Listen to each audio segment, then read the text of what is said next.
dari panitia yang saya tahu partisipannya itu beragam di acara ini, yaitu dari teman-teman mahasiswa, dari teman-teman dosen, dan dari teman-teman saya di mahasiswa S3 ya, UGM Brawijaya. Itu luar biasa. Saya coba minta izin menyebutkan beberapa nama yang sangat saya muliakan. Itu kandidat doktor Ibu Ratri Buddha ya. Beliau ini luar biasa dari negeri Afrika, negeri Gambia.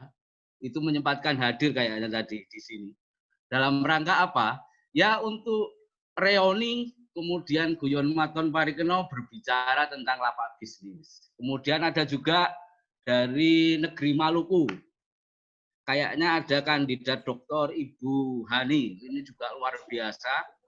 Saya doakan beliau nanti setelah jadi doktor, lulus dari Brawijaya, jadi wadek 2 di Universitas Patimura sesuai kepakarannya bidang finansial.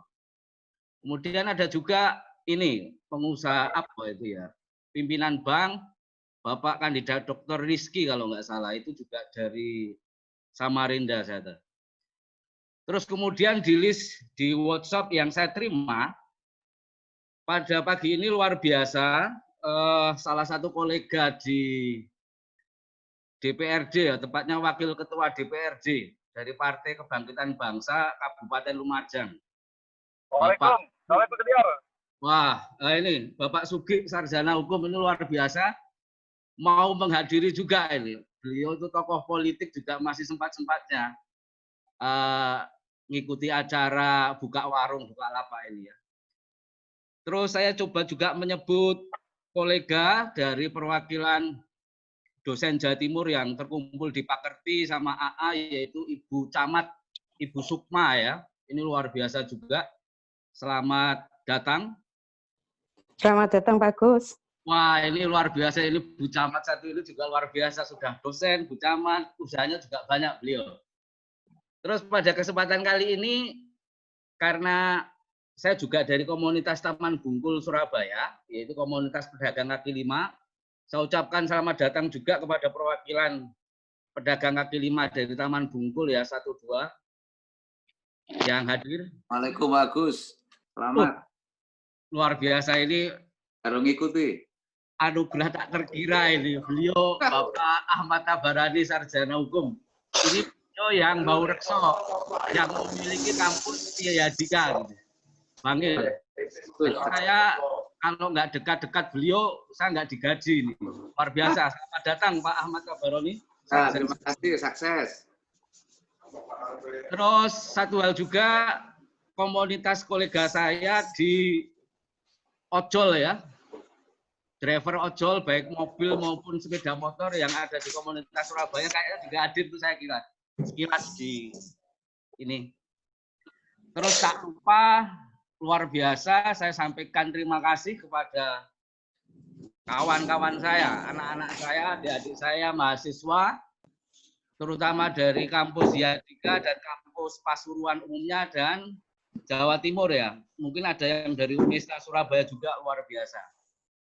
Oke, pada pagi ini sebenarnya saya tidak ngisi materi lah. Kalau ngisi materi itu saya ngelihat goro karena peserta ini banyak para pemain juga yang sudah top. Jadi di sini sifatnya berbagi lah, kita sharing. Di masa pandemi ini tentu ada perubahan yang sangat mendasar. Jadi kali ini sebelum saya mulai dengan mengucap Bismillahirrahmanirrahim, puji syukur kehadirat Allah Subhanahu wa taala. Beliau berkenan menghadirkan saya dan kita semua di sini untuk berbagi ilmu, sharing ilmu tentang sesuatu kaitannya dengan buka lapak ya di masa pandemi ini. Harapannya itu menjadi berkah bagi kita semua, khususnya bagi saya juga menjadi berkah. Karena hidup itu juga hanya sebentar, yang kita cari adalah cuma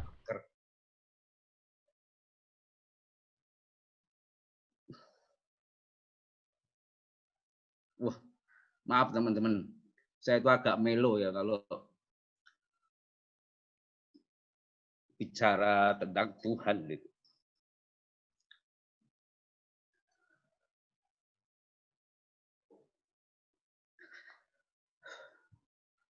Saya tak sambil minum dulu ya untuk mengembalikan frekuensi.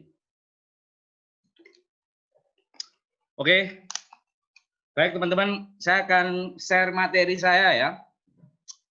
Nanti kalau nggak ada materi saya juga dikritik oleh teman-teman kandidat doktor ini, masuk cuma ngomong tok gitu ya. Mana materinya? Minimal saya buat juga. Gitu. Oke, izinkan saya untuk berbagi materi. Sudah tampil ya Pak Bagus? Proses Pak, loading PowerPoint. Oke, sudah muncul Pak. Sudah muncul ya? Sudah, tinggal di running agar full screen.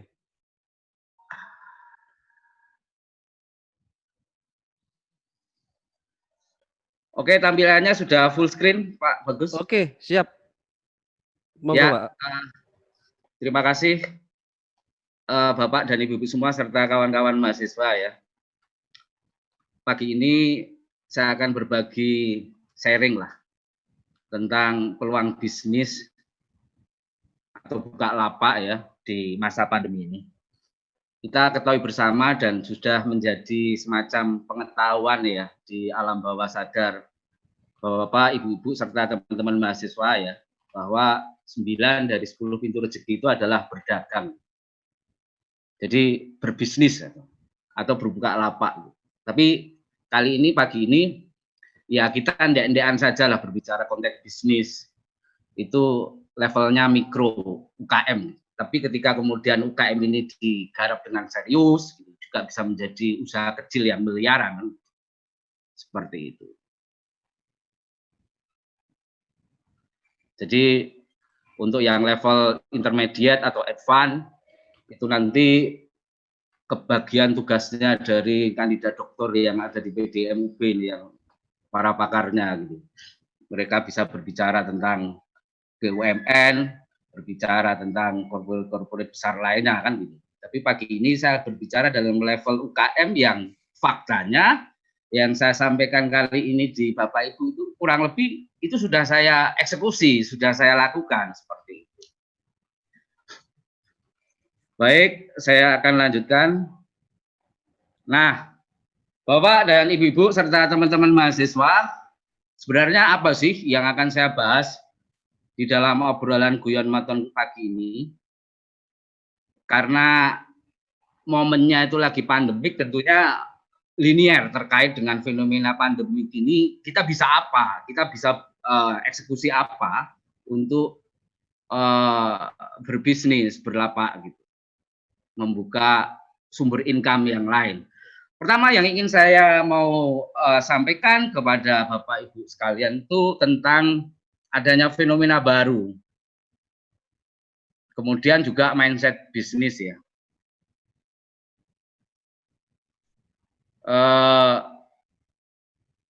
Di lapangan kita saksikan bersama fenomena yang baru yang kurang lebih kita alami selama kurang lebih 3 bulan ini memang fakta nyata ada. Kalau mindset bisnis saya kira itu juga sudah kita miliki dan itu nanti bagaimana implementasinya seperti itu di momen pandemik ini. Terus yang kedua, ini mau nggak mau gitu loh karena kebetulan saja diberikan anugerah oleh Tuhan itu bisa sekolah S3 gitu. Kalau di S3 itu kuliahnya itu tiap hari membahas teori saja gitu. Jadi dulu itu saya juga nggak kenal teori, jadi kurang lebih kuliah 1 tahun di UB itu sampai ngelotok, artinya itu tiap hari dibekali dengan teori lah. Pijakan pagi ini ketika berbicara tentang bisnis itu mau nggak mau nanti terkait dengan teori Abraham Maslow ini tentang basic needs, kebutuhan manusia gitu. Kemudian strategi tangani bisnis di era pandemi itu seperti apa nantinya seperti itu. Nah yang ketiga ini saya berharap ya obrolan ini tidak sekedar berhenti di ranah verbal, pembicaraan semata gitu ya. Saya berharapnya just do it, dieksekusi, pilih lapaknya gitu ya. Itu harapan saya gitu. Jadi Bapak Ibu, kemudian juga teman-teman mahasiswa gitu ya. Saya sangat berbahagia sekali saat nantinya teman-teman mahasiswa itu langsung eksekusi. Kaitannya dengan produk, pilihan lapak itu wah, bejibun di luaran sana. Yang susah itu ngambil eksekusi kan seperti itu. Oke. Nah, ini fenomena kehidupan baru di era pandemi. Ada beberapa istilah-istilah ya yang in di pikiran kita sampai di perilaku kita, dan fenomena ini akibat dari juga kebijakan penanganan daripada wabah pandemi ini yang kemudian dieksekusi oleh pemerintah. Yang pertama adalah diksi work from home gitu. Saya kira tidak perlu saya ulas itu apa work from home, tapi faktanya kita saksikan bersama bahwa calon-calon konsumen kita itu berada hari ini itu bekerja di rumah. Lah nanti kita apain mereka kan gitu. Stay at home. Stay at home ini tentu juga pemahamannya sama, banyak orang, banyak konsumen pasar hari ini itu rata-rata permainan mereka, kerjaan mereka itu jadi di rumah saja. Kalaupun beberapa kota hari ini ya kebijakan PSBB ya kan itu sudah ada yang kemudian diakhiri. Surabaya tempat tinggal saya kayaknya juga sudah mau diakhir atau ini kayaknya sudah ya proses ke situ. Tapi pemerintah tetap physical distancing, kemudian social distancing ya. Ini juga menjadi protokol yang harus kita lakukan gitu, di kehidupan kita sehari-hari. Nah, kemudian ada istilah new normal kan gitu. New normal ini saya sendiri juga seperti apa sih ya new normal ini? Mungkin yang paling normal itu kehidupan itu ya hari ini gitu. Kalau kehidupan sebelum kemarin pandemi itu saya anggap malah new normal, dalam artian apa? Bapak dan Ibu sekalian serta teman-teman mahasiswa itu kan ketika mengeksekusi, ketika kemudian tampil, menampilkan dirinya itu kan tidak otentik. Ketika ngopi kan gitu ya, ngopi kalau kemudian di Starbucks itu duduk, jegang, kemudian sambil kebal-kebul, bahkan apa istilahnya itu kaca itu juga kemudian kelihatan terang, dan kita pengen sok fos menunjukkan gue lagi habis dari Starbucks, saya lagi di Starbucks minum kopi. Tapi kalau kemudian di warung kopi yang biasanya di pinggir jalan, Bapak Ibu serta mahasiswa agak keki, agak apa ya kurang pede. Jadi seringnya kehidupan pada saat sebelum ada pandemi itu, perilaku pasar atau perilaku orang-orangnya itu lebih ke perilaku yang hiperrealistis. Jadi di Starbucks beli kopi 40.000 ya kan, hanya untuk membeli apa ya, membeli kesan gitu. Tapi faktanya kopi di warung kopi pinggir jalan yang biasa saya nyangkruk cuma 2,5–3.000, enaknya luar biasa. Nah, fenomena yang terakhir itu ada semacam migrasi atau perubahan perilaku di pasar ini yang demikian amat sangat ya, dari yang offline ya kan langsung bergeser di rumah baru di dunia online gitu. Ya saya menyadari sebelumnya dunia maya atau dunia online itu seiring dengan 2015 kemarin kita menyepakati AFTA ikut di dalam era globalisasi ya kan, online itu sudah menjadi semacam trademarknya, semacam fundamennya.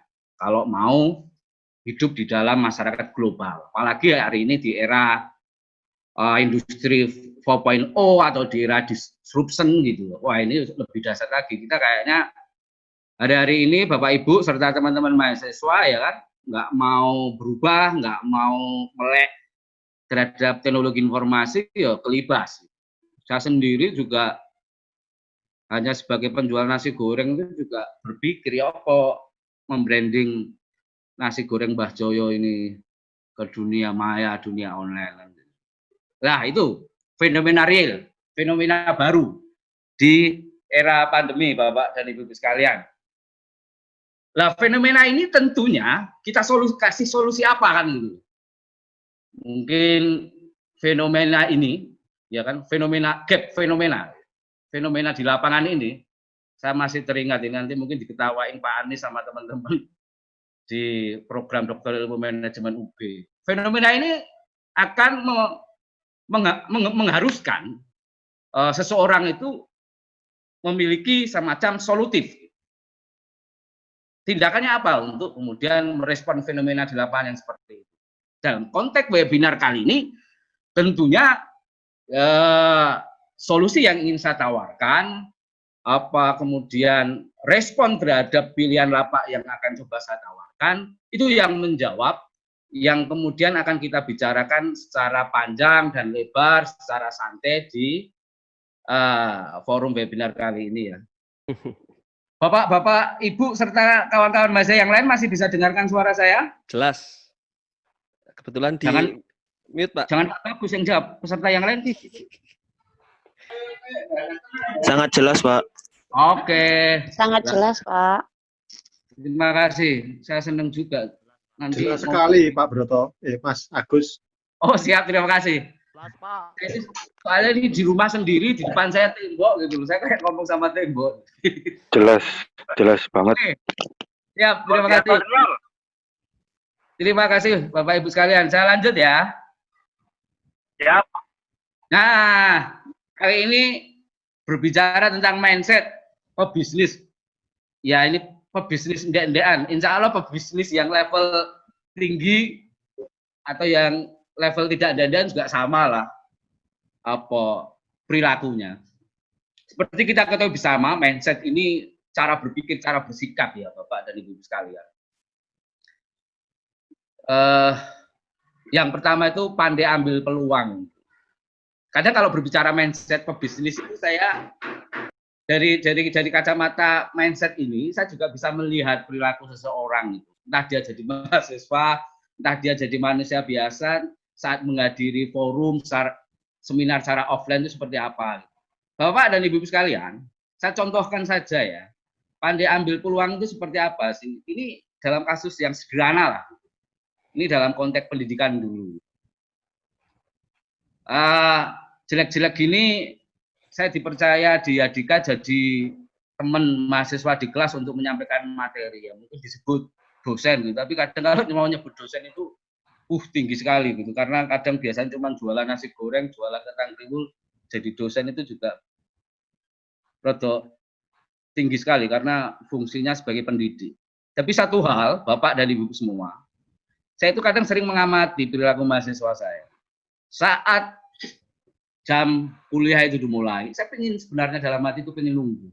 Siapa sih mahasiswa yang tanpa saya suruh langsung duduk memilih di depan, peluang duduk di depan. Kursi yang di depan itu. Tapi faktanya, Bapak Ibu ketahui ya, jadi mahasiswa itu datang, itu duduknya paling belakang dulu. Nanti mahasiswa kedua datang, di depannya yang paling belakang. Sampai kemudian 10 menit, batas waktu penuh itu, yang kursi di depan itu, yang notabene ini adalah perilaku contoh pengambilan peluang. Nggak diisi, Pak. Mahasiswa saya mungkin tahu. Gitu. Tapi alhamdulillah, karena sudah terbiasa diajar oleh Pak Andi, di kampus Yadika, mahasiswa itu sudah tahu stylenya saya. Jadi mereka langsung ketika ada kuliah saya, mereka langsung berebutan di depan. Karena apa? Peluang di depan itu bisa memunculkan keuntungan bagi mereka. Biasanya nilainya dapat A dari Pak Andi. Jadi di dalam bisnis pun juga seperti itu gitu. Pada ambil peluang. Hari ini di fenomena pandemik ini apa ya kira-kira peluangnya Bukalapak apa ya? Ya, Bapak Ibu kemudian melihat sekitar sumber daya yang ada di rumah itu apa sih yang bisa aku kemudian ambil sebagai sebuah peluang bisnis. Sama seperti mahasiswa tadi, ambil peluang cepat, datang tepat waktu, on time, duduk di depan. Perilaku seperti itu juga saya lakukan dulu waktu jadi mahasiswa S1, S2, insya Allah S3 juga seperti itu. Tapi motivasinya itu bukan karena untuk mencari nilai itu, peluang, lebih saya dapat ilmunya dari para guru, para dosen ini nggak terganggu obrolan di belakang, ribut. Saya fokus melihat, mendengar, memahami apa yang disampaikan guru-guru saya, dosen-dosen saya seperti itu. Oke, yang kedua cepat ambil keputusan gitu. Jadi Bapak dan Ibu sekalian, serta teman-teman mahasiswa ya, pengambilan keputusan itu harus dilatih. Kita cepat ataupun sedang ataupun lambat itu harus kemudian dilatih. Untuk biasa cepat mengambil keputusan harus dilatih. Seorang leader, seorang pebisnis, ya, itu core-nya itu harus cepat ambil keputusan. Meskipun salah, enggak soal. Tapi Bapak dan Ibu serta teman-teman mahasiswa ketika mengambil keputusan dan terlambat, ya, mundur beberapa langkah, beberapa hari, meskipun benar, momentumnya sudah tak ada, sudah diambil orang, Anda tinggal gigit jari. Gigit jari itu enggak enak kalau sudah tua seperti itu. Seperti itu Bapak dan Ibu sekalian. Kemudian mindset pebisnis yang ketiga itu gak banyak tanya, yang penting action. Nanti saat action muncul pertanyaan dan bisa kemudian bertanya kepada ahli. Dan ini juga harus dilatih Bapak dan Ibu sekalian. Saya teringat sekira tahun 2004 gitu ya. Posisi saya ketika ikut orang itu sudah dianggap saya itu sudah wah dapat kendaraan dinas, gaji sudah kurang lebih 4 jutaan lah tahun 2004. Tapi di kepala saya ini ingin sekali lah jadi raja kecil, punya usaha kecil, punya usaha sendiri. Kapan saya harus kemudian melakukan ini? Kapan saya harus action? Nunggu semakin lama ya semakin saya takut terhadap bayangan saya sendiri. Saat itu saya bilang ke Tuhan yang Maha Besar, yang Maha Mengabulkan, Tuhan, beri saya kekuatan untuk ambil keputusan, action secepatnya, memajukan diri. Bukan karena saya prestasi di perusahaan tersebut. Jadi bos saya saat itu waktu di Inixindo Widya Utama Surabaya, bos saya mau memajukan diri. Apa? Tak kurang gaji, enggak. Gaji ini sekakean. Tak tambah itu. Enggak bos. Jadi ini sudah jadi pilihan saya harus praktek ya menjadi pemilik bisnis kecil-kecilan, tapi jadi raja kecil. Praktek, action jadi raja kecil.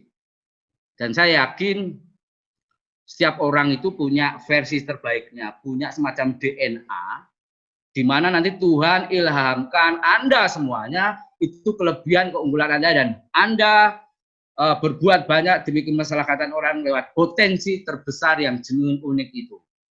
Nah ini harus mengalami action yang banyak ya dalam kehidupan Anda sampai pada satu titik Anda sebagai seorang manusia itu pede sekali, dalam tanda kutip meyakini saya lahir di bumi ini diperintahkan Tuhan untuk mensiarkan potensi ini untuk menolong semakin banyak orang, mengantarkan banyak orang sukses. Nah kalau kita nggak pernah action, nggak pernah latihan, tidak punya kepercayaan diri seperti itu. Singkat kata, ya bos saya tidak bisa kemudian menghalangi saya ambil action. Dan saya harus terima kasih di Taman Bungkul kurang lebih selama 7 tahun gitu ya. Dunia gelap, dunia putih, ya kan. Dunia ini itu saya rasakan semua di situ. Jadi saya terima kasih kepada Mbah Bungkul, terima kasih kepada teman-teman kolega-kolega saya di Taman Bungkul Surabaya. Dari sanalah saya banyak belajar hidup. Prinsipnya hidup itu saling tolong-menolong, tapi memang harus dipraktekkan. Kemudian mindset pebisnis yang keempat, Bapak, Ibu, dan teman-teman mahasiswa semuanya. Beri bukti, bukan menunggu bukti. Seringkali kalau ngomong prinsip itu memang kalimatnya, diksinya itu indah-indah. Tapi faktanya di lapangan tidak seindah kata-katanya. Tapi ketika Anda nggak buktikan, nggak action, Anda nggak bisa akan mengamini. Lah, prinsip-prinsip di sini akan saya amini semuanya. Memang indah, sesuai kata-katanya. Di lapangan pun ketika kita bisa lalui dengan ketulusan, kesabaran, indah. Kita beri bukti dulu, jangan komplain ya. Mahasiswa menjadi mahasiswa itu juga jangan komplain melulu kalau diberi tugas oleh mahasiswa, diberi tugas oleh dosennya. Bisa nggak bilang nggak bisa inilah, nggak bisa itulah. Jangan komplain dulu terhadap fasilitas. Jadi dosen juga jangan komplain terlalu banyak. Saya sendiri di Adika juga nggak pernah komplain, entah gajinya kurang atau ini fasilitasnya kurang, saya nggak pernah komplain, saya syukuri aja. Jadi saya sebagai dosen itu tugas utama saya, visi saya itu bukan mengharapkan gaji, tapi sebagai amal jariah saya. Gaji nanti Tuhan akan kasih dari tempat-tempat yang tak terduga. Di dalam keyakinan agama saya, min khayul ikhlasib itu benar, Bapak Ibu sekalian. Yakin itu. Kemudian yang kelima, Bapak Ibu sekalian, teman-teman mahasiswa, berpikir positif. Bapak dan Ibu serta teman-teman mahasiswa semua, berpikir positif ini kata-kata agung bagi saya. Kata-kata purba yang begitu agung. Jadi prinsip hidup di dalam kehidupan saya itu memang nggak pernah memberikan kesempatan ruang di dalam jiwa, di dalam kepala saya, satu noktah pun untuk berpikir selain positif. Meski saja faktanya ada juga. Berpikir positif itu apa? Membuat kita selalu positive thinking, selalu mengalah, ya, selalu kemudian diposisikan nomor 2 meskipun kita bisa, selalu tidak apa. Enggak, Bapak, Ibu sekalian, teman-teman mahasiswa. Berpikir positif itu kita mampu berbicara dengan diri sendiri bahwa apapun yang kita alami itu punya misi membaikkan kita, menaikkan posisi kita. Seperti itu, Bapak Ibu. Jadi saat kemudian di lapangan gitu, saya ingat sekali kalau dulu di Taman Bungkul itu, Anda kalau direndahkan orang sekali, 2 kali, diam saja memang faktanya diinjak-injak. Kadang kalau berpikir positif, ya sudahlah, ngalah, sabar. Wah, itu enggak bisa, Pak. Anda ketika kemudian perlu tegas. Tapi soal kemudian style yang halus, style yang low profile, itu seyogianya memang seperti itu. Jadi, Bapak dan Ibu sekalian, dan teman-teman mahasiswa, saya yakin Bapak, Ibu, serta teman-teman mahasiswa akan menyadari berpikir positif ini luar biasa, apalagi dalam berbisnis. Jalanin usaha kita, itu kalau nggak ada pikiran positifnya, wah, wis susah. Kalau sudah pikiran positif, itu lancar saja. Dan semesta ini, DNA-nya itu positif. DNA semesta itu nggak ada yang negatif. Anda mengharapkan sesuatu dari semesta, ketika wadahnya diri Anda itu negatif, nggak akan gatuk, nggak akan nyambung. Tapi wadah Anda, diri Anda, pikiran Anda, tubuh Anda itu sudah positif. Subhanallah, Bapak dan Ibu semua. Metabolisme di dalam tubuh lancar, sel-sel di dalam tubuh juga sehat. Sakit penyakit insya Allah itu akan terdegradasi sendiri. Lah, semesta dengan rezekinya, ya kan, itu akan hadir, ya kan, datang kepada diri kita, itu akan mudah karena nggak ada barier, sudah nggak ada hijab lagi. Jadi saya berharap Bapak, Ibu, dan teman-teman mahasiswa sejak siang inilah, sejak detik inilah, tanamkan berpikir positif ke dalam benak jiwa Anda yang paling dalam.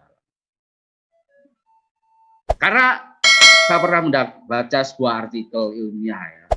Lintasan pemikiran di seseorang, di kepala seseorang itu ribuan banyak. Dan banyaknya ketika kita nggak sadar, nggak membaca, nggak kemudian memantau pikiran itu dan mengendalikan pikiran itu, isinya itu negatif. Singkat kata, kalau dalam kehidupan sehari-hari di kantor gitu loh, teman itu kok gajinya naik, saya kok enggak, cemburu, keluh. Kalau kemudian di dunia kampus, di dunia sebagai mahasiswa, wow, teman itu kok nilainya baik, saya kok enggak, ngeluh lagi seperti itu. Jadi itu Pak. Tapi kalau istilahnya berpikir positif, semua itu hasilnya itu akan positif. Tapi ini memang Anda harus praktekkan Bapak Ibu mahasiswa semuanya. Ini ruang praktek, bukan ruang verbal, bukan ruang teoritis. Hanya mahasiswa S3 para kandidat doktor lah yang harus kemudian banyak menguasai teori dan mendalami teori. Tapi seorang pebisnis itu bukan mendalami teori, tapi mendalami praktek. Dengan sendirinya akan ketemu teorinya. Minta maaf ya, teman-teman doktoral, kandidat doktor dari UB, luar biasa. Oke, saya lanjutkan lagi. Ini sudah berapa menit? Waktunya masih ada ini Pak Bagus. Panjang, Halo. Pak. Bebas, Pak. Masih panjang. Loh, masih panjang, tapi pesertanya masih mau nunggu apa enggak ini? Dilanjut aja, Pak. Terserah. Bapak Ibu masih mau mendengarkan omongan saya atau cukup ini Pak Ibu? Halo, Bapak Ibu sekalian, teman-teman mahasiswa. Saya lanjutkan ya. Oke. Lanjut, Pak. Lanjut, Oke. Pak. Monggo. Oke. Terima kasih. Lanjut, Pak. Lanjut. Monggo, lanjut. Terima kasih Bapak Ibu sekalian. Nah, Corona, Tante Corona, memang Mbak Corona, kita itu sama penyakit itu tidak boleh benci, tidak boleh ini ya. Corona itu memang faktanya ada dan pemerintah pun juga ngaku, tapi saya nggak membenci beliau. Agar beliau juga nggak membenci saya. Gitu. Kalau membenci dia nanti malah kena ke saya. Gitu. Saya menyukai dia hadirnya, biarkan karena itu fakta. Gitu. Tapi di dalam konteks pasar kita berbicara lama bisnis ini, fakta di lapangan corona menyebabkan sesuatu yang terjadi di pasar, Bapak dan Ibu sekalian. Apa yang terjadi di pasar? Yang pertama tentang market behavior yang berubah gitu, atau perilaku pasar itu berubah, Bapak dan Ibu sekalian. Jadi kampanye yang terus-menerus tiap hari di televisi ya, Bapak siapa itu yang mewakili dari ini untuk ngasih informasi ya terus-menerus. Jadi kita hari ini Bapak Ibu dan saya pun juga dipaksa untuk tetap di rumah. Yang biasanya kan kita bisa nyantai di luar. Kalau di rumah yang terjadi apa Bapak dan Ibu sekalian? Ya kecenderungannya masyarakat yang notabene konsumen itu, calon-calon konsumen itu lebih suka go virtual, go online untuk memenuhi kebutuhannya sehari-hari seperti itu. Ya ini kesempatan bagi kita gitu. Untuk kemudian mengisi celah kosong tadi ya, mengisi potensi peluang di mana hari ini kita ketahui bersama seperti yang saya tahu ya, semester ganjil 2020 ini kayaknya kalau untuk teman-teman mahasiswa pendidikan tinggi kan sistem kuliah juga masih daring. Jadi dugaan saya setengah tahun ke depan gitu ya, sampai berakhirnya tahun ini itu kita masih di rumah. Ya minimal selama setengah tahun ini praktek eksekusi lapak bisnis ya kan. Untuk kita ambil disesuaikan dengan karakter pasarnya. Hari ini orang meskipun keluar dia segera ingin balik ke rumah gitu, untuk menghindari tante corona menciumnya gitu. Maaf bukan mencium ya, tante corona dekat-dekat dengannya gitu. Nah, itu fakta yang pertama, Bapak Ibu, dengan adanya corona ini. Yang kedua adalah buying power, daya belinya itu turun gitu, Bapak Ibu. Ini nanti terkait dengan teori Abraham Maslow ya, Bapak. Artinya ketika tidak ada corona, tidak ada wabah pandemi COVID kemarin gitu. Seseorang itu beli sesuatu itu juga berdasarkan hierarki kebutuhan Maslow ya. Tidak kebutuhan primernya dia mudah penuh, bahkan kebutuhan yang lebih tinggi dia mampu juga beli. Tapi faktanya hari ini boro-boro untuk ke level yang tinggi-tinggi yang dia prioritaskan pasar itu atau konsumen itu belinya ya di level bawah dari piramida itu aja, tentang fisiologi, tentang keamanan saja yang dia pentingkan. Hal-hal yang primer lah seperti itu. Karena faktanya siapa sih yang akan mampu untuk jamin hari ini?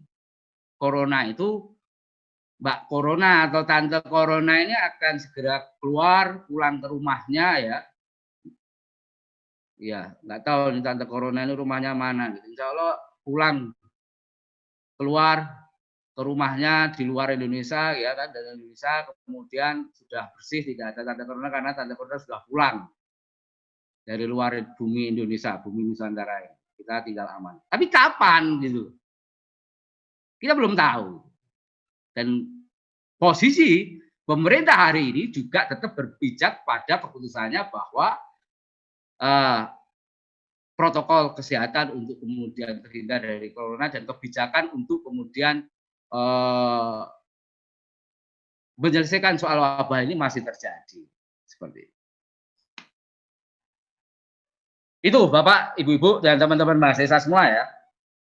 Jadi Bapak Ibu dan mahasiswa sudah ada gambaran. Ya, dua ini yang real, gambaran real. Yang terjadi di pasar ini. Kalau sebelum adanya COVID, adanya wabah pandemi, ya perilaku pasar, daya belinya belum berubah gitu. Masih asik-asik saja.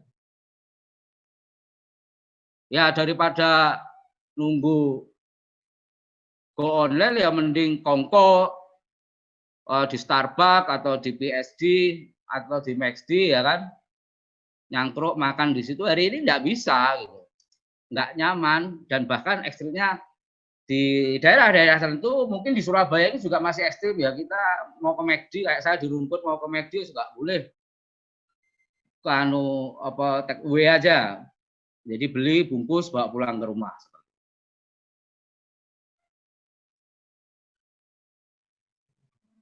Nah, Bapak dan Ibu sekalian, sepersekilas tadi saya sudah sampaikan hierarki kebutuhan Maslow ini. Teorinya tetap gitu, tapi aplikasinya kemudian jadi berbeda. Agak berbeda haluannya Bapak dan Ibu sekalian. Seperti yang ada di slide gitu, ada lima tingkat ya di piramida ini. Jadi Bapak dan Ibu sekalian, seorang konsumen kemudian membeli barang itu kalau dikaitkan dengan teori gitu, dan mungkin saya perlu diaminkan benar, pengetahuan saya teori Maslow ini juga sudah teori yang baku gitu. Bisa dikatakan kalau di teman-teman S3 itu sudah menjadi grand teorinya gitu. Jadi sudah nggak terbantahkan lagi. Kalau penelitian itu grand teorinya pakai apa gitu, saya pakai Maslow Pak gitu. Jadi mungkin penguji ataupun dosen itu juga nggak banyak tanya gitu. Jadi teori yang sudah baku, teori Maslow ini bisa dikatakan juga levelnya grand teori ya. Jadi konsumen sendiri ketika membeli sesuatu itu berangkat dari teori ini. Di level primer, di level fisiologis, berisi tentang sandang, pangan, papan. Kemudian rasa aman, sosial, penghargaan, aktualisasi diri. Sebelum corona, sebelum wabah pandemi itu ada. Misal saya kasih contoh ya, konsumen dalam membeli sesuatu untuk level yang primer kayak sandang, pangan, papan itu bisa. Kemudian rasa aman berupa keamanan, stabilitas diri bisa. Sosial juga bisa. Semisal mungkin kalau ngomong sosial ini rekreasi, hangout bersama keluarga atau teman-teman itu juga jadi prioritas, jadi kebutuhan. Bahkan Bapak dan Ibu sekalian yang mungkin sudah berkeluarga juga tahu juga sebelum corona kemarin, mungkin untuk teman-teman putri atau ibu-ibu itu kalau beli gincu ya, beli gincu itu kemudian tiap minggu ganti Bapak dan Ibu sekalian. Sebelum corona kemarin gitu. Tapi setelah adanya wabah pandemi corona ini, piramida ini kemudian jadi terbalik Bapak dan Ibu sekalian. Artinya apa? Masyarakat konsumen hari ini selain kemampuan belinya itu berubah, perilakunya juga berubah. Masyarakat atau konsumen itu lebih memprioritaskan di kebutuhan dasar saja. Kalau saya ngapain? Saya butuh cuman saya pingin makan saya terjamin sudah cukup. Berpikir rekreasi, berpikir gincu, mempercantik diri, mempercantik wajah. Ngapain wong tiap hari di rumah? Dan biasanya ibu-ibu itu kalau di rumah itu enggak pernah dandan gitu. Pakai daster saja. Bahkan kalau mau pakai gincu, pakai apa? Baju yang indah-indah bagus itu untuk dipamerkan sama orang luar kepada suaminya nggak pernah pamerin waktu sebelum nikah aja kan. Nah, untuk anak-anak mahasiswa faktanya Anda juga harus tahu ini gitu. Nah, ini nanti akan menentukan pilihan bisnisnya, pilihan lapak usahanya. Anda hari ini jualan produk-produk yang itu masuk pada level piramida di penghargaan, di aktualisasi diri.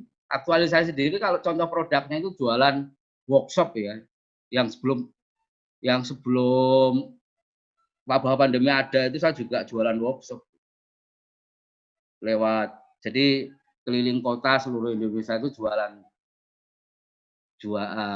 jualan produk.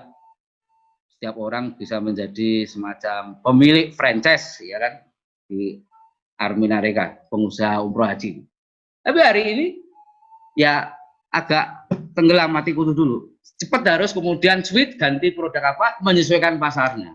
Lah, produk apa yang patut kita eksekusi dan secara cuan gitu, menghasilkan PT atau money,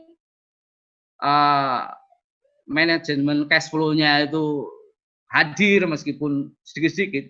Di dalam mindset seorang pebisnis meskipun level UKM seperti saya ini, saya nggak butuh uang yang besar-besar tapi nggak nyata gitu. Saya butuh yang kecil-kecil lah, 1.000, 2.000, porsi badi 5.000 atau wah itu sudah luar biasa. Itu fakta, uang keras yang real ada kan. Nah, nanti kalau yang besar-besar ngomong portofolio corporate yang besar-besar itu level kita belum ke situ. Yang bisa kita eksekusi saja. Saya tak minta izin sambil ngopi sebentar ya Bapak Ibu. Silakan ya Bapak Ibu sambil ngemil, ngopi, ngeteh ya yang sudah disiapkan oleh panitia, tapi minta maaf di rumah sendiri-sendiri. Sambil santai bagus. Iya, harusnya ditambah satu lagi Pak Bagus, tapi ya ini masih formal ya. Nama saya sedikit ganti Pak, biar kita ada sama Pak. Apa? Kan kita selisihnya 1 huruf Pak, jadi saya dipanggil Hari aja Pak. Oh iya Pak Hari. Enggak, maksudnya itu sambil nyantai ya. Nyantai kalau cuma kopi kan kurang Pak. Harusnya tambah satu lagi. Oke, lanjut Bagus. Siap. Dimarahin oleh peserta ini, loh Bapak kok ngapain itu gitu Pak. Iyalah. Cukup ngopi saja wes alhamdulillah. Nah, lanjutkan Bapak Ibu mahasiswa semua. Nah, strategi bisnis di pasar pada era pandemi yang tadi di awal Bapak sudah tahu ada migrasi besar-besaran dari offline ke online. Apa yang harus kita lakukan? Secara sederhana di level produksi ya kan kita harus geser fokus produknya. Kalau di era sebelum adanya COVID datang gitu, mungkin produksi kita ya menyesuaikan produk-produk yang gak pakai lama, cepat gitu seperti itu. Tapi kalau ya di COVID saat sudah ada ini, tentunya produknya juga harus kita geser ya, apa ya yang pas. Nah itu pahami, setelah Bapak Ibu sudah ada punya stat yang sama, pemahaman sama terhadap karakter konsumen dalam beli, kemudian daya belinya juga berkurang dan disesuaikan, dan hari ini pasarnya di dunia maya harus geser seperti itu. Nah, nanti kita lihat contohnya apa sih Pak Agus, barangnya itu, warungnya itu, lapak bisnisnya nanti di terakhir. Promosi ini mungkin kalau kita sebelum COVID tetap dunia online itu menjadi semacam prioritas, tapi ketika wabah pandemi ini kita semakin lebih mendalami lagi tentang strategi marketing di dunia maya, tentang internet marketingnya, tentang web desainnya, tentang konten, daripada provokasi copywriting, daripada cara ngiklan kita lebih melek lagi untuk situ. Fenomena promosi di dunia maya seperti itu, dan di era pandemi ini mengakibatkan saya sendiri dipaksa oleh keadaan.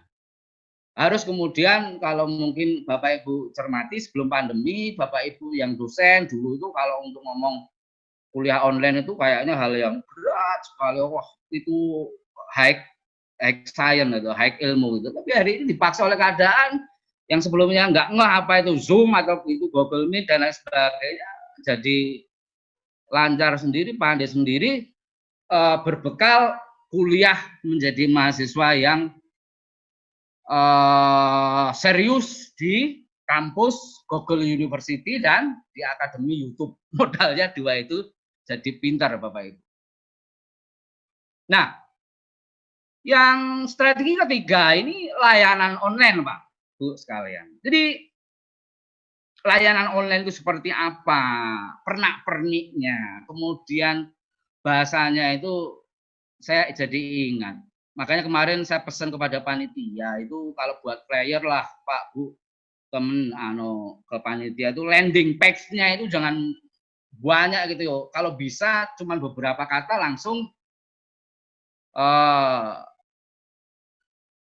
pembaca atau orang yang lihat itu langsung CTA, call to action, jadi langsung telepon. Nah, itu salah satu juga satu kemampuan ya di dalam mengemas produk kita melalui online. Kalau platformnya banyak sekali Pak Bu. Anda mau main di FB, mau main di Instagram, mau main di platform YouTube, ya, it's okay. Kalau kemudian hari ini mau kemudian kerjasama dengan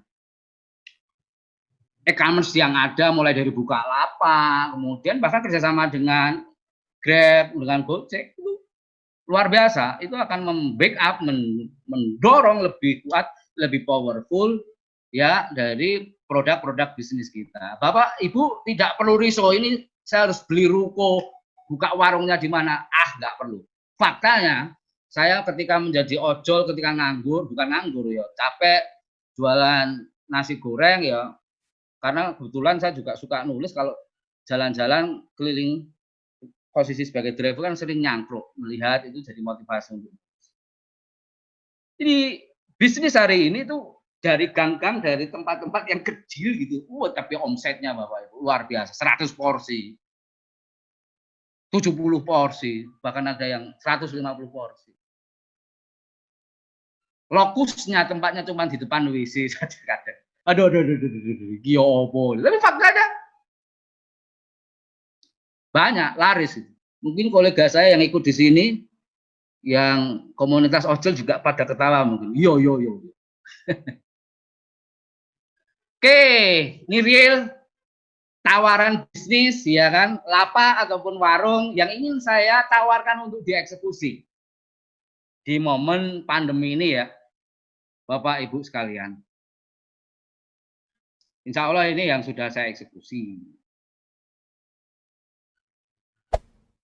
Yang pertama adalah bisnis kuliner di rumah.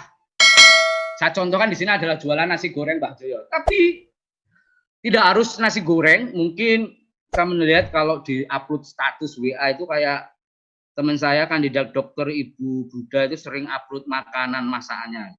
Ora are, masakan Gambia dan banyak. Wah, ini digeser sedikit aja, taruh ke depan, kasih capture gitu loh, bahwa membuka jualan masakan ora-ore, masakan Gambia gitu. Kerjasama dengan Grab atau kirim sendiri. Saya yakin masakan Gambia juga bisa laris itu di Gadang gitu. Karena rata-rata tertarik merasakan cincipan masakan Afrika. Jadi buat lapak atau warung di rumah saja secara sederhana, apapun. Jadi istrinya yang pintar masak, itu suaminya motivasi. Bu, tak golek ke duit cilik-cilikan gitu. Jadi tak capture, tak buatkan strategi sederhana, share ke WA, grup yang ada, kemudian FB, Instagram, gitu. Open order. Entah mie ayam, entah ora arek, entah bakso, entah pentol celot. Gitu. Jadi jangan lupa Bapak, Ibu, dan teman-teman mahasiswa, masih pentol celot itu Anda menganggapnya makanan tak berkelas, tapi para ini ya, dalam tanda kutip, yang sering naik Alphard atau kendaraan-kendaraan mewah, curi-curi itu mojok beli pentol celot. Ataupun kelas-kelas sosial yang tinggi itu makan pentol celot itu hari ini juga pada ketagihan. Lah, Mbah Joyo ini pun ya mau nggak mau karena Tuhan sudah menganugerahkan saya untuk sekolah S3 juga harus serius. Saya hanya membatasi melayani tetangga saya sekitar di perumahan Bukit Asri Barat sudah rutin 20-40 porsi gitu. Per porsi dapat cuan 5.000 kali 20 dan 100.000. Alhamdulillahirabbil alamin. Buat saku naik bis ke Brawijaya, ke Malang, PP plus. Jadi uang sakunya 100.000. Jadi di Malang nggak bisa makan, makanya nebeng sama teman. Ya itu Pak, Bu sekalian, yang pertama. Terus yang kedua apa gitu loh yang bisa kita eksekusi. Jadi yang kedua ini Bapak Ibu kuliner, bikin snack Pak. Snack seperti apa gitu? Ya snack seperti ya kalau mungkin yang saya masukkan di sini kentang kriwul ya, pakai kentang ulir seperti itu, dikemas packaging. Ini juga bisa juga. Tapi kalau ngomong varian snack itu, saya kira Bapak Ibu lebih kreatif, teman-teman saya lebih kreatif mengemasnya. Tapi satu hal Bapak Ibu yang perlu kemudian cintai produk Anda itu. Saya jadi teringat, kalau boleh jujur ya Pak, dulu itu saya sempat berpikir, kita itu harus praktek lah, ngalami, berani memberikan nama merek, branding diri Anda sendiri. Menciptakan merek sendiri. Jadi pebisnis atau kemudian buka lapak ini mengajari kita minimal bikin semacam logo itu milik kita sendiri. Sesuatu kita bisa meng-create sendiri. Itu bagian Pak. Saya kalau boleh jujur, mengapa dinamain Mbah Joyo ini rasa hormat saya kepada leluhur saya yang namanya Mbah Joyo ya. Mbah Joyo ini seorang kepala desa lurah di daerah Klaten yang luar biasa track recordnya. Jadi kalau di warung itu semua ditraktirin. Senang jajan juga makan. Lah saya sendiri juga senang jajan makan. Salah satunya sukanya ya nasi goreng. Nah, daripada jajan terus nasi goreng, kenapa tidak saya bikin sendiri kan? Akhirnya bisa seperti itu. Bintang Kriwul ini ya seperti itu juga. Ya apa cari bisnisan kecil yang disukai anak-anak, kasih topping, berbagai macam toppingan mulai dari keju, saus, dan prinsipnya Bapak Ibu ya. Bisnis seperti ini prioritaskan dari kualitas bahan baku. Saya jamin baik Mbah Joyo maupun kentang kriwul ini kualitas A lah dari sisi bahan baku. Saya nggak mau nomor 2. Batik kecil sedikit bagi saya tidak masalah. Karena apa? Berbisnis ini niatan saya tidak hanya sekedar piti, tidak sekedar uang, tapi berbagi cinta. Artinya berbagi kemaslahatan kepada banyak orang lewat sebuah produk bisnis makanan kayak seperti itu. Ini juga modal tidak terlalu besar ya, Bapak Ibu, kalau ngomong kue atau snack itu, kembali lagi sumbernya dari mana, inisiatif produknya dari mana. Kedua kampus tadi lah, di Google University atau di YouTube Academy itu berserakan ribuan informasi, tinggal sulitnya, susahnya malah Anda memilih informasi yang penting untuk Anda. Dan paling penting lagi, mau nggak Anda kemudian ambil action. Nah, yang ketiga ini, lapak bisnis apa yang bisa kita lakukan di era pandemi? Jadi reseller bisa, jadi dropshipper bisa, di mana secara online di dunianya banyak sekali produk. Posisi kita hanya bermodal pulsa HP dan kuota gitu ya, tidak harus memiliki produknya. Singkat kata kita sebagai maklaran lah, maklaran produk secara virtual gitu. Jadi produk ketika kita dapat konsumen, ya si toko online atau si supplier tadi yang kemudian akan kirim kepada konsumen kita. Posisi kita itu dapat dua uangnya dari mana, Pak Andi? Dapat uangnya ya dari profit atau dari komisi sesuai mekanisme dari toko online supplier daripada produk-produk tersebut. Jadi reseller atau dropshipper ini bisa ya. Atau menjadi kita membeli franchise sebagai franchisee. Kita beli produk dari franchisor, tapi ini modalnya besar. Terus terang, saya menjadi franchisee Armina Reka modalnya besar. Tapi alhamdulillah ya sudah balik modal dan sudah bisa mengantarkan orang tua, saudara beribadah ke Al-Mukarramah ke Mekah ya, mengunjungi makam Kanjeng Nabi, Kanjeng Rasulullah tercinta, Kanjeng Nabi Muhammad SAW. Jadi saya terima kasih kepada Tuhan luar biasa, berkat saya membeli franchise ini. Ya, saat itu jualan saya bisa jadi jualan workshop, jualan produk ya kan, keliling, terutama keliling kota-kota Jawa Timur lah, bahkan Jakarta untuk ya menjual produk sebagai franchisee perusahaan travel umroh haji. Jadi meskipun jelek-jelek gini, di depan saya itu ada titel haji, gitu, tapi haji kecil. Tapi saya nggak pernah pakai nama itu karena takut masih banyak dosa di saya. Jadi namanya Agus Andi Subroto aja. Gelar-gelar yang lain itu jarang pernah saya taruh di nama itu, nggak penting. Tapi ya pentingnya untuk saat-saat tertentu aja. Karena manusia itu hal-hal yang seperti itu sebenarnya nggak penting. Yang penting itu apa yang bisa kita beri, kita karyakan untuk orang lain. Dan itu tugas dari Tuhan untuk kita itu seperti itu harusnya. Nah ini ya, menjadi agen menjual kembali dari supplier atau pemilik toko online, tinggal pasarkan saja secara online konsumen. Modal bisa jadi kecil, kalau menjadi franchisee tadi besar. Ya di dunia maya ini bisa jadi kita nggak menjadi franchisee dulu lah, kita jadi reseller dulu, jadi dropshipper dulu.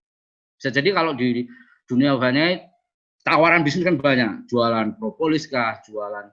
Saya sendiri ini Pak, saya kasih contoh ya. Nah, ini usaha bapak saya, jadi reseller dropshipper minyak oles Bekasi. Ya. Ini juga luar biasa. Modalnya masih bapak saya sudah sepuh itu modalnya cuma WA saja ke teman-temannya. Awak menek loro iki lho kayak Bekasi, kayak minyak Pak Oles ini. Dan saya juga cocok itu. Nah itu nggak modal tapi ya lumayan dapat gain dari selisih harga tadi. Nah, Bapak Ibu sekalian dan teman-teman mahasiswa, apa ya di rumah karena terus terang waktu di rumah ini kan kayaknya banyak sekali. Bisnis apa? Jadi penulis Pak Bu. Kayaknya ini asik juga, artinya minimal karena waktu kita banyak, biasanya kita bangun mungkin jam 4:30 sholat, habis itu segera mandi berangkat kerja. Nah, perilaku hidup kita jadi berubah, bangun 4:30, mandi sholat, tidur lagi. Artinya nggak bekerja karena di rumah. work from home. Jadi banyak sekali. Jadi kita bisa latihan menulis di rumah. Nah, duitnya dari mana? Ya banyak sekali. Artinya ya terus terang kalau konteks penulis ini saya juga masih latihan ya. Tapi satu penghargaan ketika tulisan kita terima di platform-platform blogger yang sudah kemudian punya nama, kita ada kebanggaan lah. Nah, nanti geser ke media massa, nah itu tinggal tantangan yang bisa kemudian Anda sukses lalui. Setiap artikel ada uangnya, ada PT-nya, ada cuannya juga. Nah, teman-teman mahasiswa khususnya yang punya waktu juga banyak, luar biasa. Jadi mahasiswa, jadi dosen, itu based on-nya itu adalah nulis. Jadi dulu itu saya juga, saya kira keterampilan dasar berbahasa itu saya kira dulu pemahaman saya yang tertinggi itu membaca. Jadi waktu saya pernah jadi aktivis kampus, kayaknya ya membaca, demo, gitu, nulis itu apalah. Ternyata nulis itu kemampuan dasar dari berbahasa yang levelnya tertinggi seperti itu. Anda hanya berbicara sampai didengar ya kurang lebih hanya 200 orang di media Zoom. Tapi ketika Anda tulis ya kan, jutaan kepala itu tahu nyampe ya kan, mengenal tulisan Anda di mereka dengan share. Jadi Bapak dan Ibu sekalian, ini juga bisa jadi lahan bisnis. Setidaknya ini menjadi lahan sedekah amal jariah Bapak Ibu semua. Jadi ketika Anda punya platform media sosial yang banyak, bikin status atau nulis status itu, spirit saya adalah hal yang positif. Bikin 1 paragraf, 2 paragraf, share, motivasi atau encourage seseorang untuk kemudian berkreat di dalam hidupnya, itu sesuatu yang luar biasa. Nah ini bisa. Jadi content writer itu juga dari penulis. Kita juga bisa dapatkan cuan. Jadi cuma di dalam kamar, nulis beberapa, kirim. Ada setiap tulisan itu ada jodohnya, Pak. Siapa tahu nanti diterima seperti itu. Terus terang, ketika kemudian tulisan saya diterima di kanal 24 UB, saya juga bangga. Duitnya mana ya? Traktir ngopi kan lumayan. Jadi minimal kalau ke UB uang saku terbatas, ya minta traktir makan. Kemudian bisa jadi yang kelima ini jualan masker, hand sanitizer ya. Yang ini hari ini di era pandemi ini produk ini juga sangat booming, sangat laris dan banyak yang butuhkan. Soal bagaimana caranya bisa bikin sendiri, bisa kemudian Anda juga menjadi reseller atau dropshipper, menjadi makler gitu, jadi reseller. Anda dapatkan uang dari komisi atau profit yang Anda dapat. Ini juga peluang seperti itu. Terus jualan pulsa, kuota internet, wah ini juga dahsyat.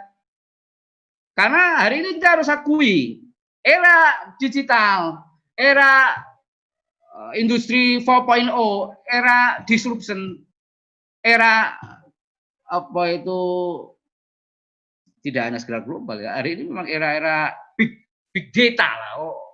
Aktivitas kehidupan kita sehari-hari itu sudah support yang namanya big data. Kalau saya pernah ikut seminar di kampus saya dulu, di kampus di big data ini apa, kehidupan kita sehari-hari nggak bisa terlepas daripada data tadi.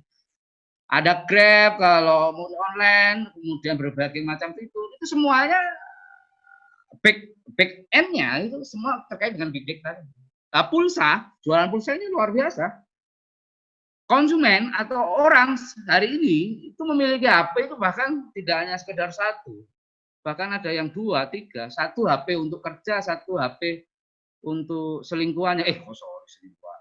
Maksudnya itu HP untuk pekerjaan, HP 1 lagi untuk ojol jadi driver. Ini teman saya yang jadi ojol di sini juga HP-nya banyak deh ya. HP 1 untuk ngajar, HP 1 untuk ojol gitu. Halo ya. Jadi gitu. Jadi ada margin ya. Anda kulaan. Nah ini ponak-ponakan saya atau mungkin istri saya juga jualan pulsa ini. Jadi pulsa 10 pulaan 9.000, marginnya 1.000. Anda jual 10 dapat 1.000, jual 10.500. Tinggal main kuantiti lumayan. Itu jadi bahan pilihan lapak usaha yang bisa dieksekusi Bapak Ibu serta teman-teman mahasiswa semua.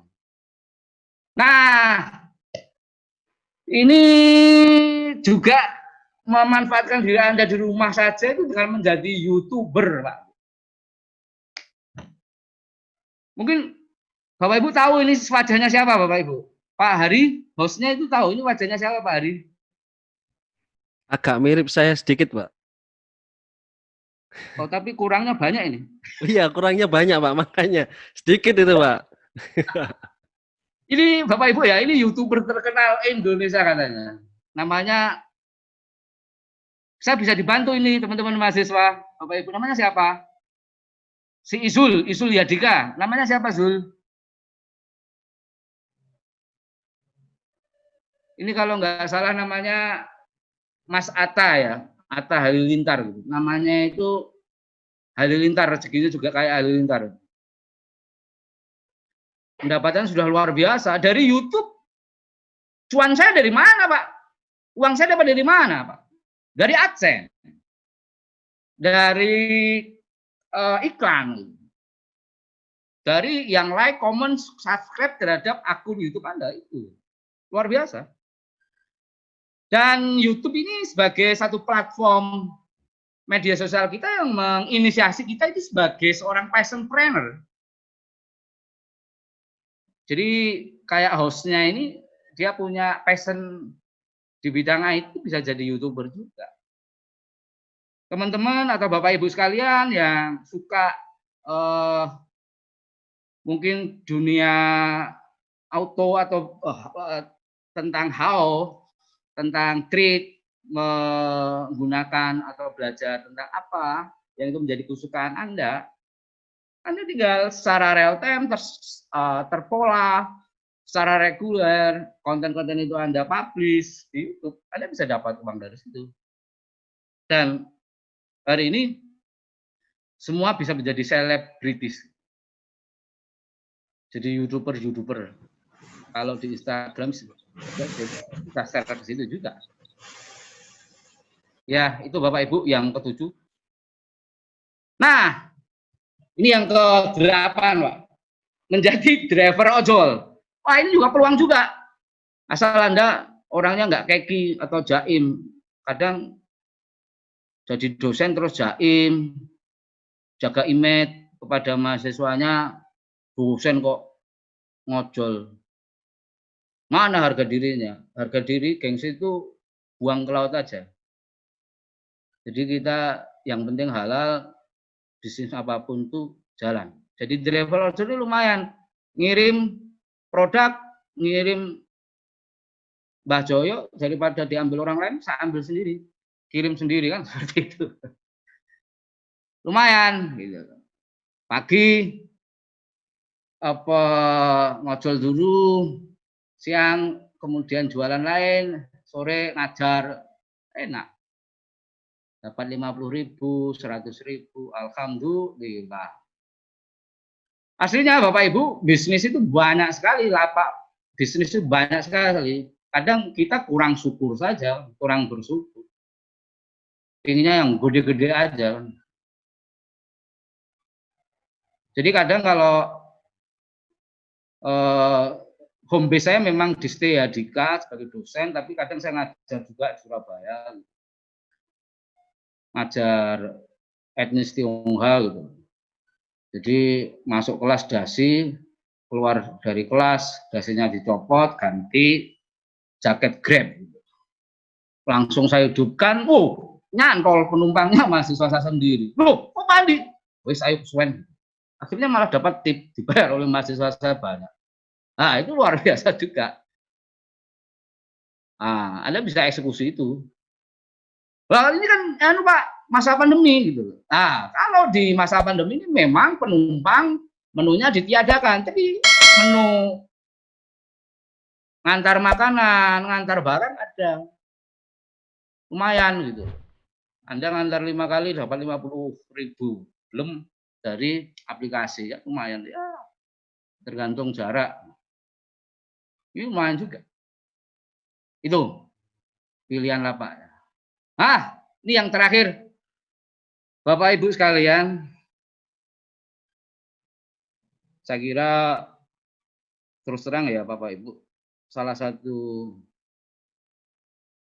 semacam ini rumus hidup saya itu just do it. Ya dipikir tapi dieksekusi dulu, lakukan dulu. Kalau memang itu nanti gagal ataupun berhasil, gagal mungkin Tuhan dengan kegagalan itu berinformasi itu bukan jatah saya. Just do it. Dan tinggal dieksekusi. Dan satu hal Bapak Ibu yang ini nggak bisa, ini sudah jadi rumus pasti nih saya. Anda harus izin sama istri atau suami Anda, plus orang tua. Kalau keduanya sudah bilang, iya setuju, nggak ada cara, nggak ada semacam kabar lain kecuali itu sukses. Itu saya pegang bener. Jualan nasi goreng Mbah Joyo, istri agak capek, males, dia kurang berkenan, ya open order kok nggak ada yang order, susah satu dulu. Tapi istri seneng, yuk dodolan, tangting di WA. Pesen Pak Andi. Kayak kapan hari itu, sudah sore, sudah mau maghrib. Karena hari itu bahagia sekali. Jadi DNA semesta yang bahagia, nah saya dan istri keluarga juga dia lagi senang. Uang pada berdatangan, wadahnya sudah saya siapkan berupa nasi goreng. Nah Bapak Ibu, mahasiswa juga bisa contoh itu. Insya Allah restu istri atau suami plus orang tua ini, Anda mudah untuk membuat bisnis, dan insya Allah bisnis itu ketika dieksekusi akan sukses, kaya dan berkah. Jadi itu Bapak Ibu, poin utamanya di momen wabah pandemi yang masih berlangsung ini, meski saja saya, Bapak Ibu, serta teman-teman mahasiswa di rumah, kita produktif, make it money, ciptakan uang, hasilkan uang, dengan resource yang ada di rumah, dengan potensi yang Anda miliki di rumah. Saya di rumah punya wajan, saya pakai. Saya di rumah punya HP, saya pakai. Itu untuk bisa menghasilkan. Jadi income, sumber tambahan income. Selain income utama Anda, entah yang jadi pegawai, jadi pendidik, jadi dosen. Baik, Bapak Ibu, terima kasih. Terlalu lama dan minta maaf ya, ini kelamaan sekali. Hampir jam 12, rong jam. Insya Allah, apa yang saya sampaikan ini dengan niatan baik, tulus, untuk berbagi ya Pak. Tapi tidak ngajarin, saya kira Bapak Ibu yang di sini lebih pintar, tapi berbagi sesuatu yang insya Allah sesuatu itu sudah saya lakukan. Dan Alhamdulillah juga menjadi sumber income. Jadi fresh money, jadi uang keras saya minimal ke warung kopi, ke kampus, ngajar di Adika atau ke kampus, berwijaya kuliah itu saya tidak mengandalkan uang gaji ya kan. Bisa dapat dari bisnis-bisnis kecil-kecil tadi yang dikumpulkan jadi usaha kecil yang banyak seperti itu. Nah soal yang lain-lainnya nanti di webinar selanjutnya dengan pemateri yang lainnya. Saya kira itu, saya kembalikan lagi kepada host Bapak Ari ya. Terima kasih. Assalamualaikum warahmatullahi wabarakatuh. Oke, waalaikumsalam warahmatullahi wabarakatuh. Selanjutnya untuk tanya jawab gimana Pak? Waalaikumsalam warahmatullahi wabarakatuh. Bagus. Ya. Apa diberi kesempatan untuk tanya jawab, Agus? Nggak usah langsung ditutup aja gimana Pak? Gitu ya. Aku pengen tanya loh Pak Agus. Pesertanya sudah bosan sampai kasih waktu kelamaan. Ya satu langsung dijawab gitu aja Pak. Ditanya dulu kalau panitia, kalau audien juga sudah bosan kan ya mending langsung ditutup, sertifikatnya langsung dibagikan karena itu yang ditentukan. Pak Sugianto, monggo Pak Sugianto. Oke. Assalamualaikum warahmatullahi wabarakatuh. Senior. Waalaikumsalam. Wah, ini kayaknya Pak Wakil Ketua DPRD ini ya. Wah, luar biasa.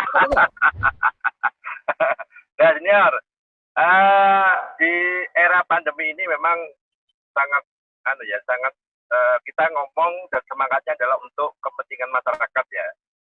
Karena bagaimanapun masyarakat kita tidak siap menghadapi pandemi ini, sehingga kebijakan-kebijakan yang sudah kita rumuskan di periode 2020 ini praktis tidak memberikan dampak positif ya, bahkan mungkin tidak berjalan sebagaimana yang kita harapkan di dalam proses pembahasan kemarin yang dituangkan di dalam APBD.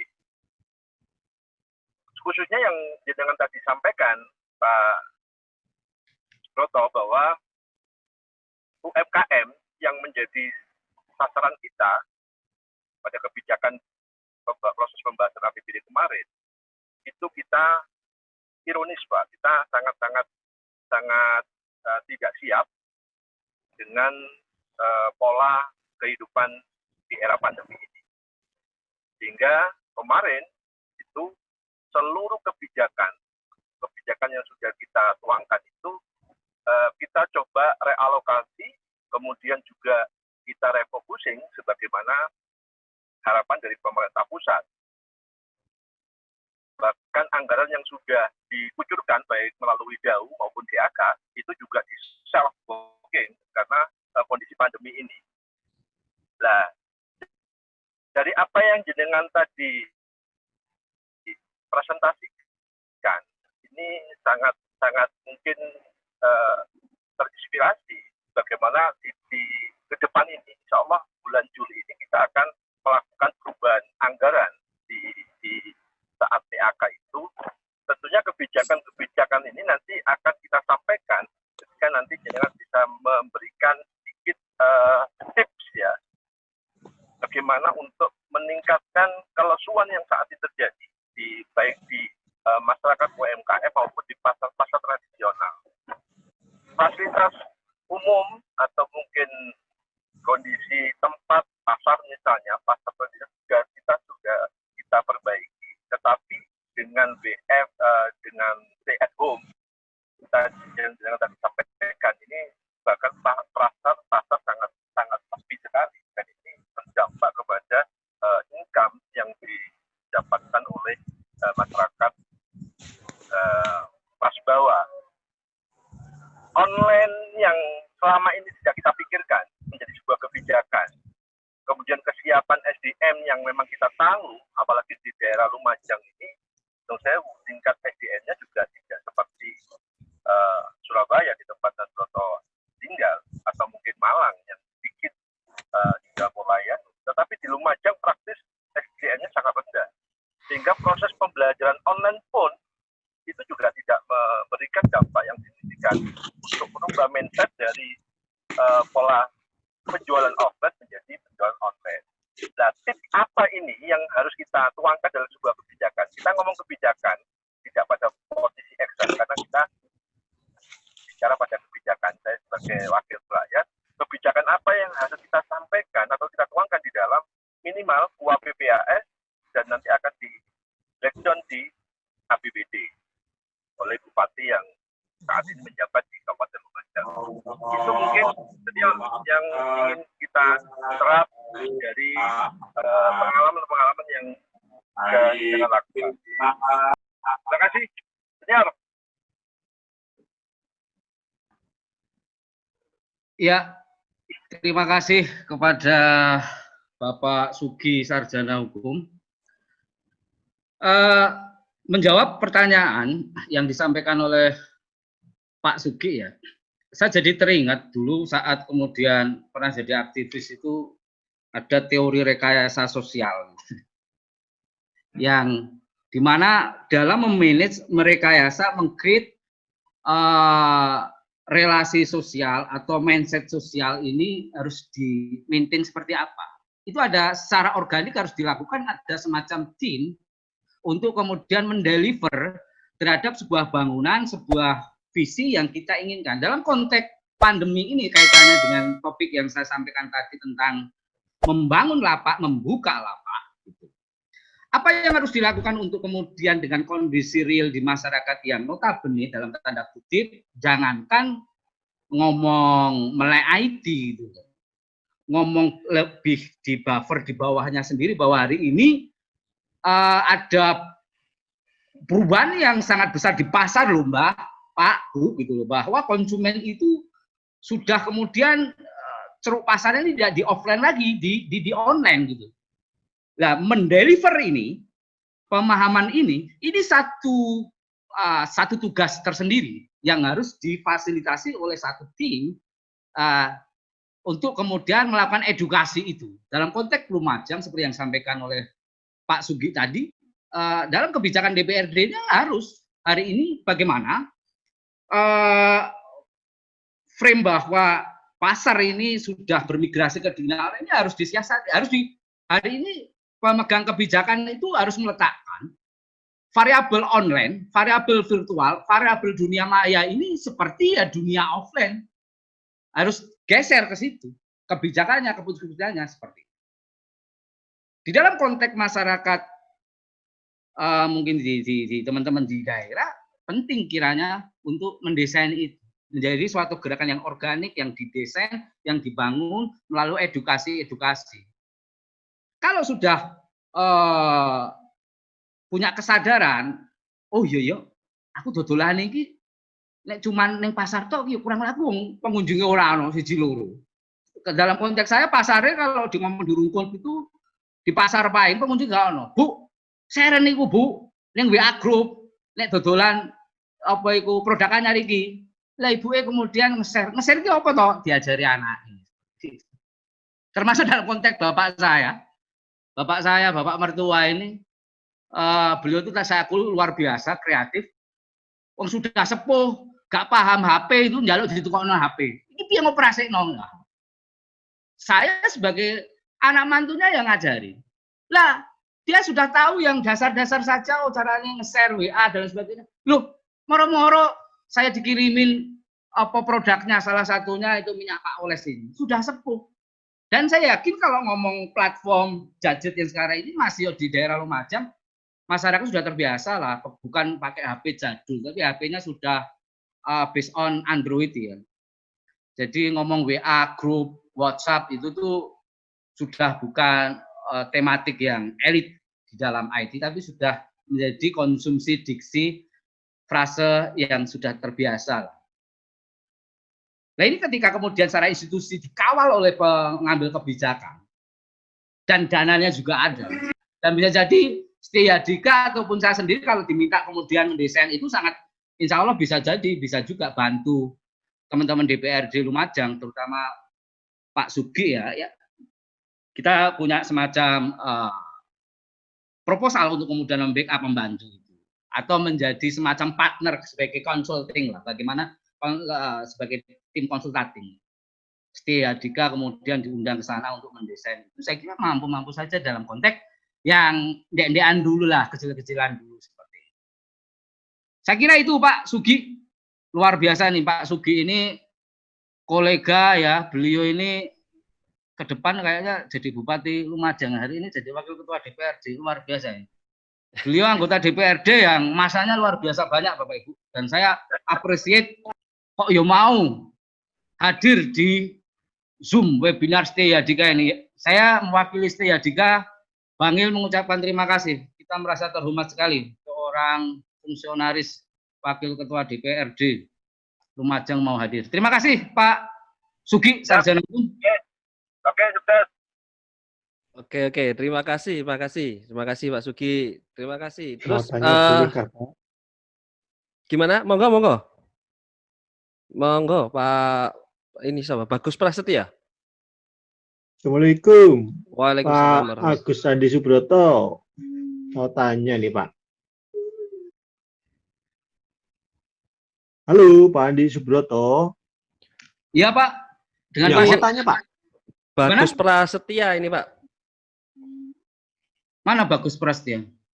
Wajahnya nggak kelihatan. Di list. Monggo Pak Bagus Prasetya. Kameranya biar kameranya dihidupin ya Pak Bu, biar saya tahu juga gitu, biar nyambung gitu. Saya belum mandi ya Pak. agak Kalau malu dikit kameranya- nggak apa-apa Pak ya. Terus terang kalau kameranya nggak dihidupin, saya nggak mau jawab ya.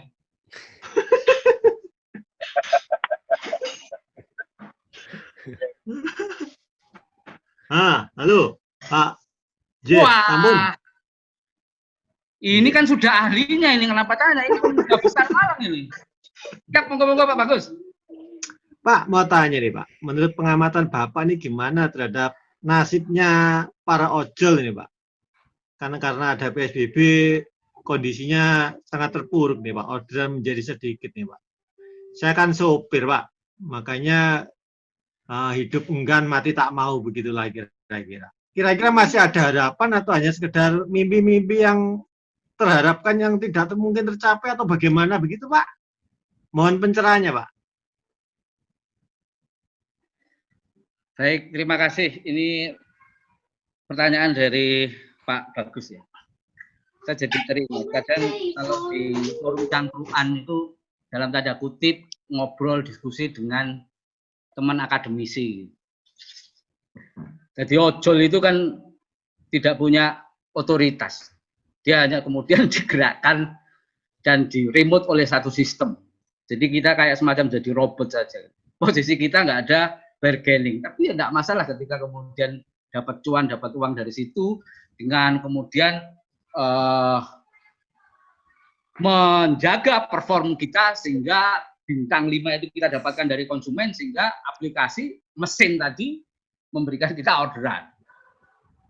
Jadi kalau boleh jujur, ya karena pola sistem daripada ojol, baik itu teman-teman driver untuk motor ataupun mobil itu berdasarkan sistem, berdasarkan aplikasi, ya Anda tinggal kemudian menjaga performance saja.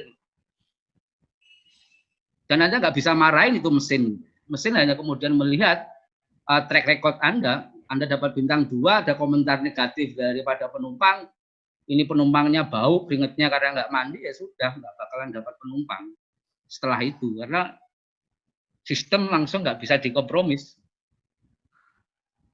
Jadi dengan fenomena pandemi ini, mungkin Pak Bagus untuk konteks ojol di Malang, untuk fasilitas penumpang atau Grab Bike itu sudah mungkin bisa ya, nggak perlu kasih pembatas gitu, tapi protokol kesehatan dilakukan. Atau kemudian Anda mangkal di warung-warung makan atau kemudian restoran-restoran yang sudah laris, punya track record, ya saya kira di situ. Jadi kalau konteksnya menjadi ojol ini, kita malah nggak usah khawatir, Anda jaga performa aja tetap bintang 5. Kalau perlu ada lobby itu penumpang, kasih bintang 5 Anda. Tapi kadang ya kasihan juga, terus menservis bagus, kemudian direpot apa itu pelanggan cuma dikasih bintang 2. Anda batin jangkrik ini. Bahkan lebih ekstrim lagi dari itu. Kadang saya juga kasihan juga, karena saya bisa bercerita karena saya juga pelaku juga, meskipun tidak jadi prioritas ya. Itu untuk salah satu, karena saya juga suka nulis itu salah satu pemicunya itu kan melihat fenomena itu terus menerus, itu jadi secara emosional saya jadi terkena. Saya kira itu Pak Bagus. Jadi tinggal Anda nggak usah khawatir masalah pandemi ini, malah Anda tinggal jaga performa aja dan tetap bintang 5. Tetap servis itu. Anda nggak bisa marah-marahin itu aplikasi baik Grab ataupun kemudian Gojek itu. Karena mesin ini. Anda nggak bisa itu ngobrol dengan mesin. Ngelobi dengan mesin itu nggak bisa. Ya itulah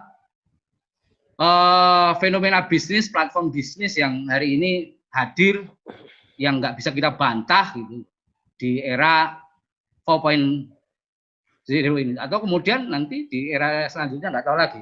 Dengan teknologi artificial intelligence ini, posisi kita sebagai manusia itu juga bergeningnya juga semakin lemah. Semua karyawan itu kayaknya dihilangkan semua karena tergantikan oleh robot-robot juga. Hari ini kita sudah merasakan kan, dengan adanya fenomena big data tadi di level global, karena itu dunianya ya kan, banyak tenaga-tenaga kerja yang familiar yang kita ketahui hari ini jadi tiada. Saya kira itu Pak Bagus Prasetyo, ini juga luar biasa ini ya. Terima kasih. Oke, Pak Broto, terima kasih. Oke, terima kasih Pak Bagus Prasetyo. Selanjutnya kita beri kesempatan lagi atau gimana Pak Agus? Ini sudah jam 12, Pak. Udah 2 jam. Oh, gitu ya. Oke. Sebenarnya kalau udah 2 jam itu udah lebih dari rata-rata 1 jam kok ya. Saya ngikutin Oke, dari oke. berkali-kali rata-rata 1 jam, maksimal 1,5 jam, 2 jam. Bayarannya dapat berapa ini saya nanti?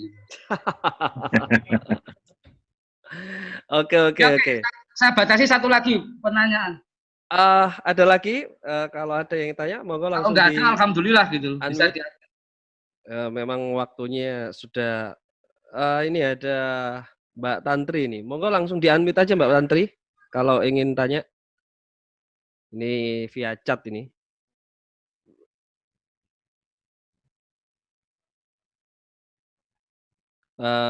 Bisa? Ada Mbak Tantri?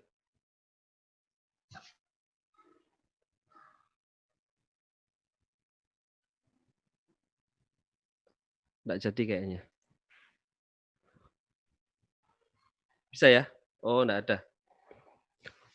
Kayaknya gitu dulu, Pak. Soalnya sudah siang ini. Iya, gitu ya. Alhamdulillah, ini saya batin. Ya gitu, Pak. Oke. Baik ya, Bapak, Ibu, dan rekan-rekan mahasiswa, terus terang kalau ada kesalahan kata, perilaku, saya minta maaf yang sebesar-besarnya. Semoga apa yang saya sampaikan itu bermanfaat bagi kita semua. Terima kasih ya Bapak Ibu semua sama teman-teman mahasiswa. Serta terima kasih kepada Setia Dika, terima kasih kepada panitia dan kepada Pak Hari hostnya juga luar biasa ya. Terima kasih. Wassalamualaikum warahmatullahi wabarakatuh. Saya kembalikan kepada host. Terima kasih banyak Pak Agus atas sharingnya, wawasannya dan lain sebagainya. Terima kasih Pak Sugianto, Pak Bagus Prasetyo. Saya selaku host, sebelum saya akhiri, saya sampaikan informasi kalau Anda bisa melihat layar saya. Layar saya ini di samping kanan saya ya. Samping kanan saya ini support-support yang membantu. Samping kiri ini produk-produk dari Pak Agus. Yang menginisiasi yang ada di atas saya ini Setia Dika. Jadi saya informasikan sedikit juga apabila teman-teman ada yang ingin menyelenggarakan webinar seperti Pak Agus gini, mungkin kita tim bisa membantu free, murni free, kita tidak meminta pembayaran apapun, kita free.